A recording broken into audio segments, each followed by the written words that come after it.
Few announcements, and then we'll get on with the video, or the live stream rather.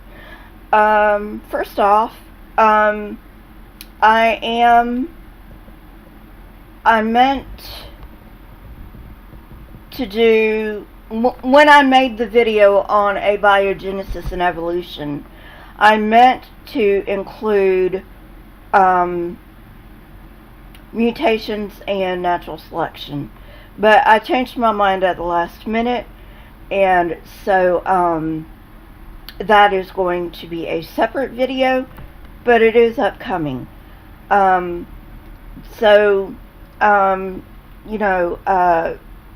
Be on the lookout for that one. Second thing, there is going to be a second part to Nebuchadnezzar's dream. Let's see.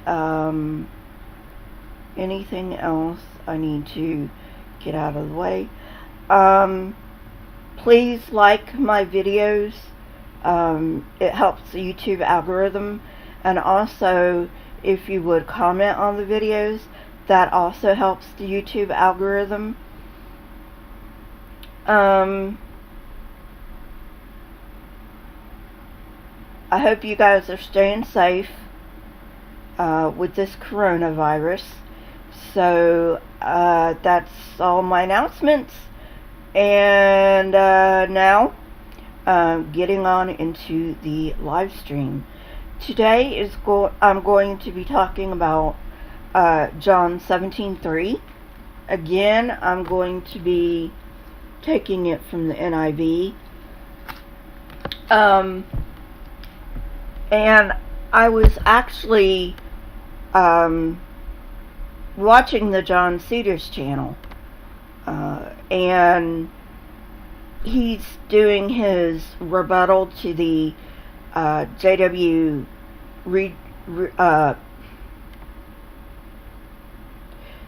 Regional Convention, Annual Convention, whatever it's called. I don't know. I've never been a JW. And this came up. So basically, the Jehovah's Witnesses have come up with this dramatization about a girl named Nita who is a Jehovah's Witness, meeting a girl named Jade who is not a Jehovah's Witness, and it's basically a wet dream about a woman who is going to college becoming a Jehovah's Witness. And early on, Nita talks to Jade about John 17 verse 3, which reads,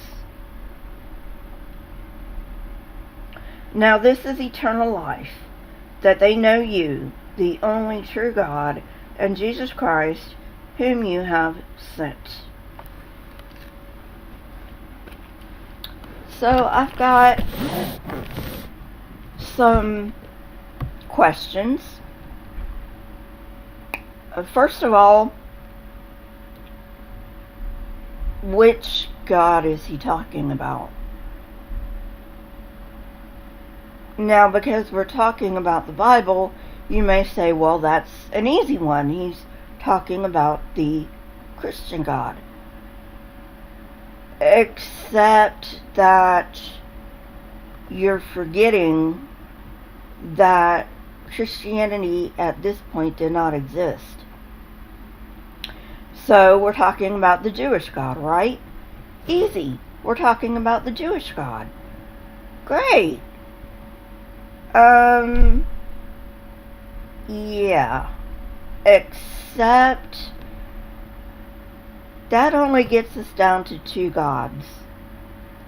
And I did not know this, but apparently not even atheists and agnostics are aware, well, not all atheists and agnostics are aware that El and Yahweh are two different gods.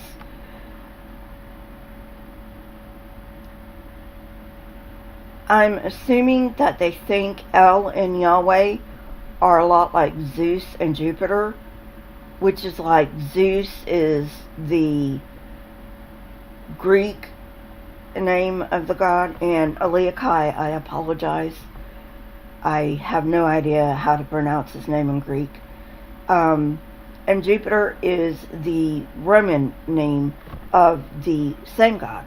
So basically, the Romans just took the Greek pantheon, they adopted the Greek pantheon, and just gave them Romanized names.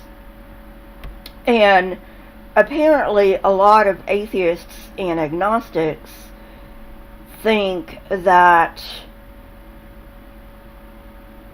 Yahweh may have been adopted, which he was, because Yahweh is not a Canaanite god, but that he and El are the same god, just different names of the same god, kind of like Zeus and Jupiter.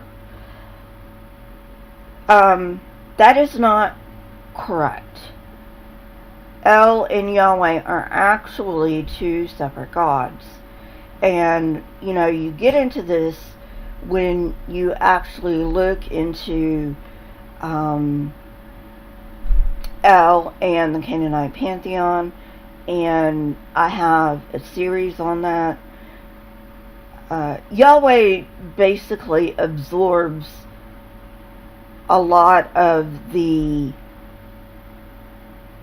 characteristics of a lot of the gods of the Canaanite pantheon, not just El. So, hey Marianne, so getting that out of the way, El and Yahweh, yes, they are two separate gods. It is not like Zeus and Jupiter where they are the same god, just different cultures. No, they're two different gods, period.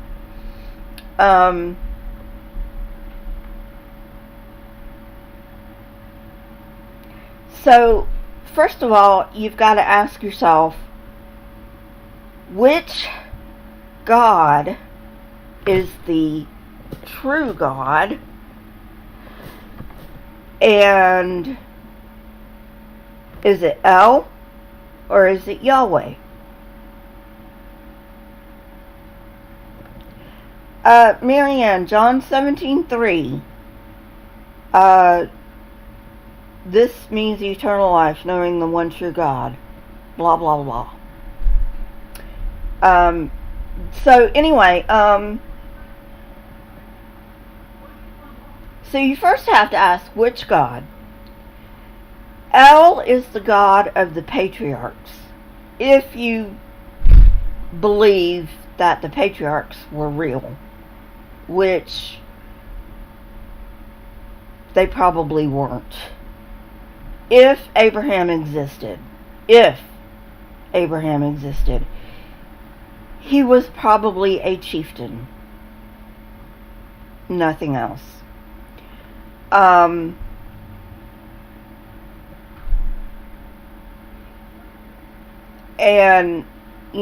about Isaac and Ishmael and all these other things, I mean, they weren't real people.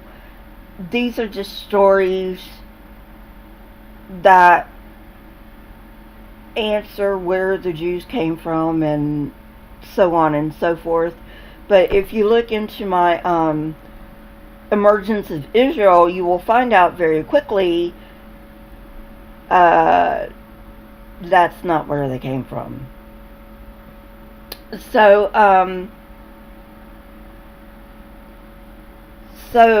according to the Bible, the patriarchs worshipped El. Yahweh does not come in until Moses enters the picture, according to the Bible. And you know I don't believe in the Bible. But according to the Bible, Yahweh does not enter the picture until Moses enters the picture. So, which God are we talking about? Are we talking about El, or are we talking about Yahweh? Do we need to know El, or do we need to know Yahweh? He says the true God. Which is the true God? We've got two different gods in the Old Testament.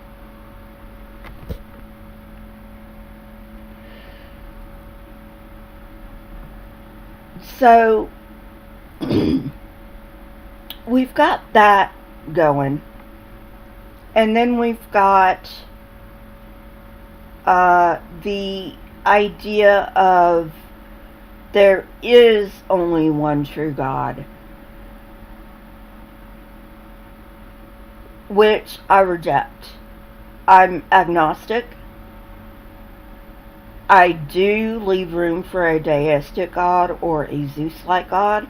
Again, Eliakai would totally run me over on the pronunciation of Zeus's name, but I don't really know how to pronounce his name in Greek, so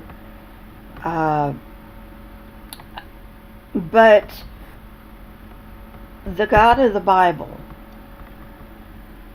in the incarnation as it stands now, the God of the Bible is an impossibility, a logical impossibility.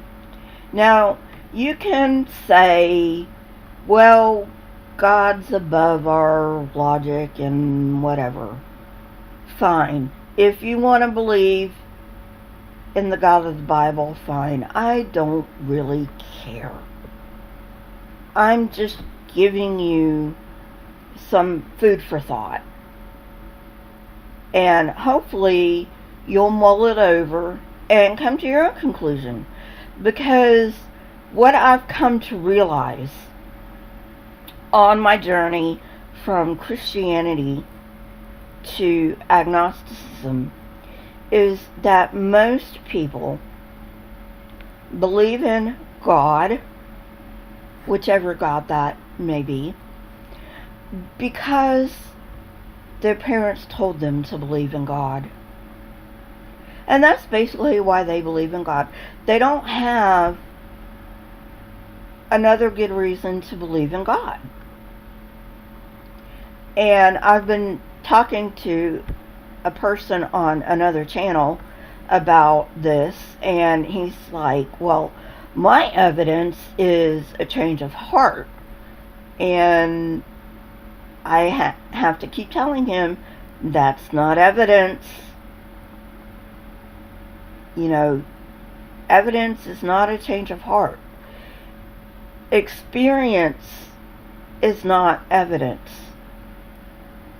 If you want to believe in a God or gods based on your experience, that's fine. I don't have a problem with that. But don't tell me that that is evidence, because it is not.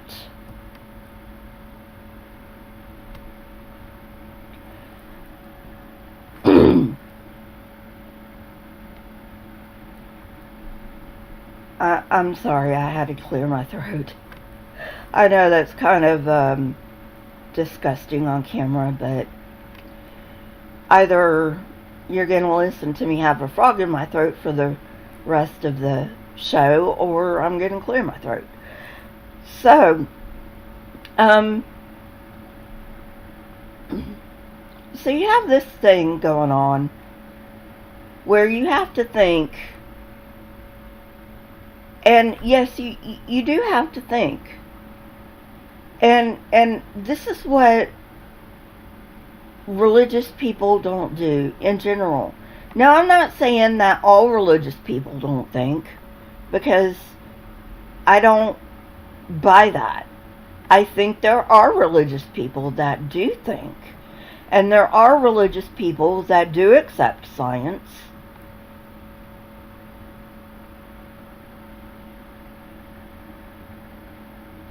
This is true, Marianne. I do too. And if it makes them feel better to pray for me, I'm not going to tell them not to, because it makes them feel like they're doing something. So, I mean, have at it. But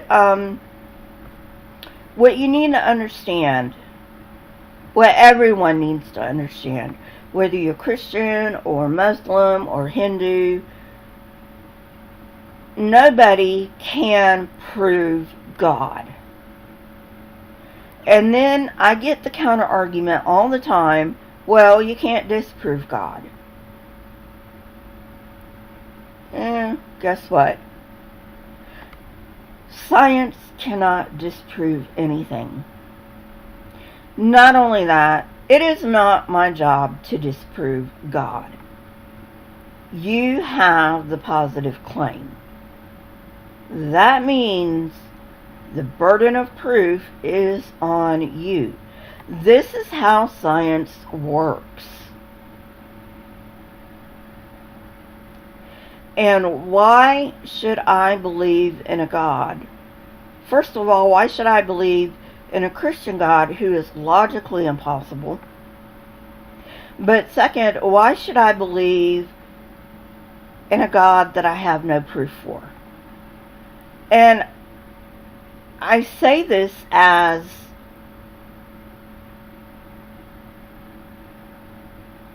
a person who has experienced God. Now, I have a video on my channel saying I've experienced God, so why am I agnostic? That's the actual title of the video. Basically, I have temporal lobe epilepsy. And temporal lobe epilepsy is known to give God experiences. In fact, there is what is known as a God helmet that was invented by a Canadian psychologist. I can't remember his name off the top of my head. But if you put on this God helmet, about 95% of people will have a God experience, because it fires up the temporal lobes. So basically, when you have a God experience, it's just the temporal lobes firing up. And my question is, and this isn't the entire reason I'm agnostic, but it's part of the reason I'm agnostic. My question is, if I cannot tell the difference between an epileptic God experience and a non-epileptic real God experience,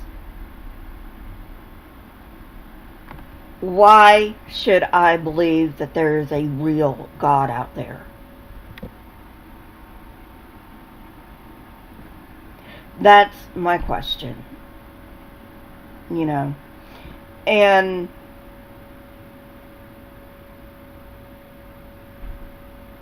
my feeling on the matter, and science has borne this out with the God helmet, with temporal lobe epilepsy. There may be other, there may be people who are non-epileptic that have God experiences. I accept that. But like I said, your God experience is not evidence. But God experiences are, in my view, neurochemicals. That's all it is. It's neurochemicals.